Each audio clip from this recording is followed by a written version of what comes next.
अस्सलामुअलैकुम। आज हम आपको तारीख की एक ऐसी कहानी सुनाने जा रहे हैं। ये है मंगोलों की कहानी।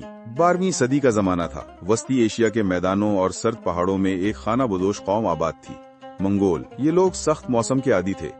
इनकी जिंदगी घोड़ों, शिकार और छोटी छोटी लड़ाइयों में गुजरती थी। इन्हीं में पैदा हुआ एक यतीम लड़का तमुचन। इसका बचपन गुर्बत और भूख में गुजरा। बाप के मरने के बाद खानदान टूट गया। दुश्मन कबीलों ने इसकी माँ और बहन भाइयों को कैद कर लिया, लेकिन किस्मत ने इसी यतीम लड़के को दुनिया का सबसे ताकतवर हुक्मरान बना दिया। वही तमुचन बाद में कहलाया चंगेज खान। चंगेज खान ने मंगोल कबाइल को एक झंडे तले जमा किया। इसने एक ऐसी फौज तैयार की जो दुनिया की तेज तरीन और जालिम तरीन फौज कहलाई। इनके घोड़े बिजली की तरह दौड़ते थे, इनके तीर दूर से निशाने पर लगते थे और इनके दिल में रहम न था।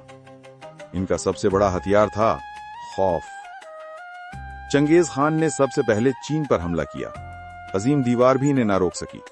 शहर जल गए, लाखों लोग मारे गए और चीन की सरजमीन लरज उठी। फिर इन्होंने खुरासान, ईरान और वस्ती एशिया को रौंद डाला। कहा जाता है कि जहां से मंगोल गुजरते वहां सिर्फ वीरानी रह जाती। लोग कहते थे कि ये इंसान नहीं बल्कि कयामत की निशानी है।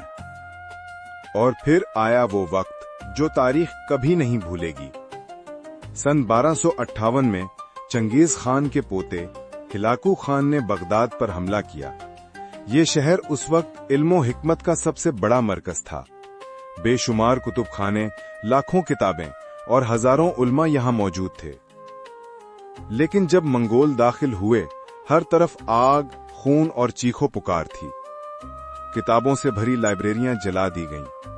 कहा जाता है कि दरियाए दजला का पानी किताबों की स्याही से काला हो गया।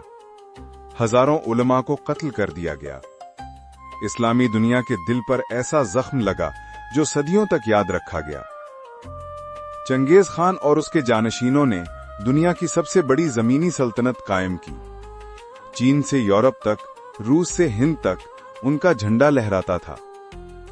लेकिन याद रखें, दुनिया का उसूल है, कोई ताकत हमेशा कायम नहीं रहती। चंगेज खान के बाद उसकी औलाद आपस में लड़ने लगी।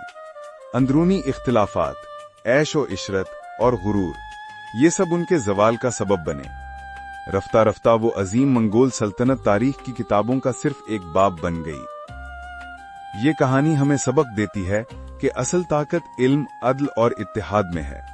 जो कौमें इंसाफ और इल्म को छोड़ देती हैं, उनका जवाल कोई नहीं रोक सकता। अस्सलामु अलैकुम दोस्तों, ये थी कहानी मंगोलों के अरूज और जवाल की। अगर आपको ये तारीखी सफर पसंद आया तो हमारे चैनल हिस्टोरिकल हब को लाइक करें, शेयर करें